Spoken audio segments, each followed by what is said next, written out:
Ayan mga tropa, inom tayo ng Boko Juice. Ayan binili ko pa yun nung New Year. Ngayon, bali tatlo yan ngayon ko lang nabuksan tong isa. Mura lang bili ko yan 80 tatlo.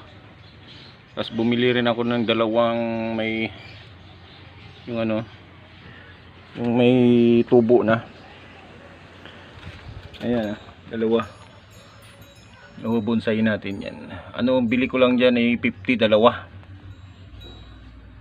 Nakailang tanim na rin tayo dyan, hindi naman tumutuloy na nasobrahan ko yata ng siyempre pag binubonsai mo medyo maselan mga pag nagalaw mo ng sobra nagatampo siya, namamatay.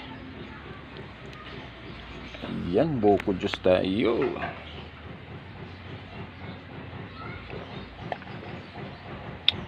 Refreshing. Thanks for watching.